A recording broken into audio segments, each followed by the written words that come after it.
Today, we're going to connect the dots between three massive stories: a fiery debate over voter rights in India, the new strategic scramble for the Arctic, and a huge infrastructure push that's literally changing a nation. Sounds like a riddle, right? But believe me, it's the heart of what we're talking about today. See, these aren't just separate random issues. They're all stories about the vast, often invisible systems that shape our world. From the lists that decide who gets to vote, to the strategic maps that define global power, all the way down to the pipes that deliver our drinking water. So here's our game plan. We'll start with that contentious debate over voter rolls in India. Then we'll jump over to the geopolitical hotspot of Greenland. After that, we'll look at India's massive infrastructure projects before finishing up with a really critical public health issue. All right, first up, we're diving into a story out of India where a process that's supposed to just clean up voter lists has instead ignited a fierce political firestorm. 19%. Just let that number sink in for a second. In one recent revision in Uttar Pradesh, India's most populous state, nearly 1/5 of voters were just deleted from the rolls. A number that high was absolutely guaranteed to set off some major alarm bells. Now, the official name for this is a Special Intensive Revision, or SIR, but its critics have given it a much more loaded name, a parallel NRC.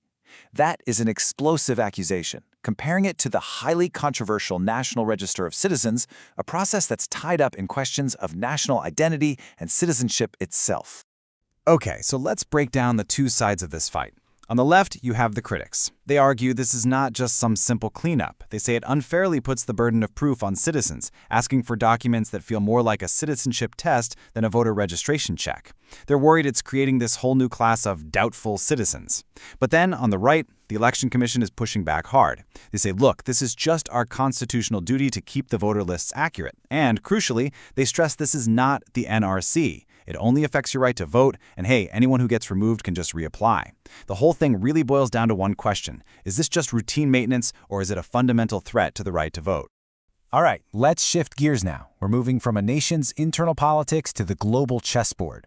We are heading way up north to Greenland, a massive island of ice that has suddenly become a major hotbed of U.S. strategic interest. So first, a quick primer.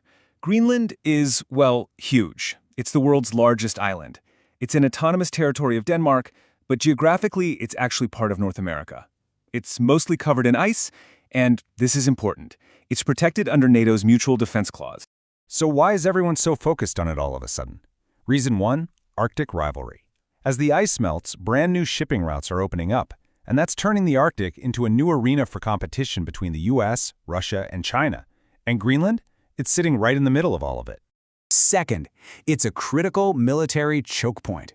Greenland forms one side of what military strategists call the GIUK gap. That's Greenland, Iceland, and the UK. You can think of it as a gateway to the North Atlantic. Controlling and monitoring who sails through that gate is absolutely vital for naval power. And, the US isn't starting from scratch here. It already operates the Pituffik space base way up in northern Greenland. That base is a crucial piece of its early warning system against ballistic missile attacks. And finally, it's about what's hiding under all that ice. Greenland is believed to have one of the world's largest untapped deposits of rare earth elements. We're talking about the essential minerals for everything, from your smartphone and electric car all the way to advanced fighter jets.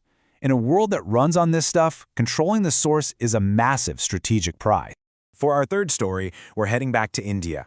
We're moving from strategic ambitions in the cold Arctic to the massive concrete infrastructure projects that are literally reshaping a nation's physical backbone. Just take a look at this. In the global race to electrify national rail networks, India isn't just competing, it is absolutely leading the pack.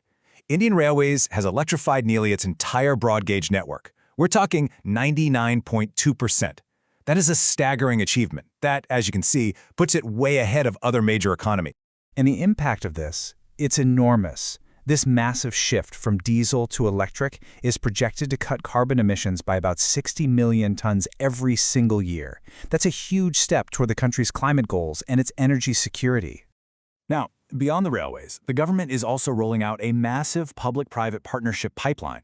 You can think of this as a giant catalog of 852 ready-to-go infrastructure projects, all designed to attract private investment from home and around the world.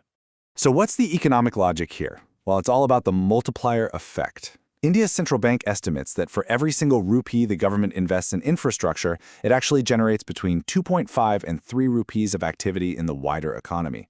This pipeline is designed to be a powerful engine for exactly that kind of growth.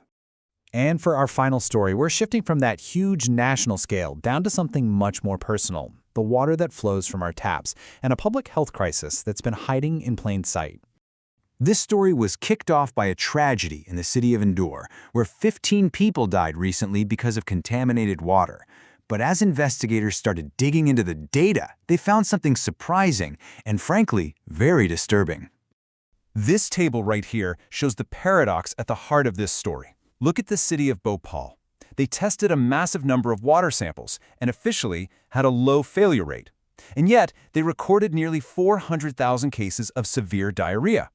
Now look at Indore. They tested far fewer samples, had a higher failure rate on paper, but reported fewer cases. See the problem? The numbers just don't add up. The official data on water safety simply doesn't match the reality of public health. The investigation points to some deep, systemic failures.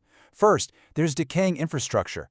Up to 40% of urban water is just lost to leaks, and old water pipes are often running right next to sewage lines. Second, there's a huge accountability vacuum. In just these 2 cities, over 13 billion rupees, money that was meant for repairs, went unspent.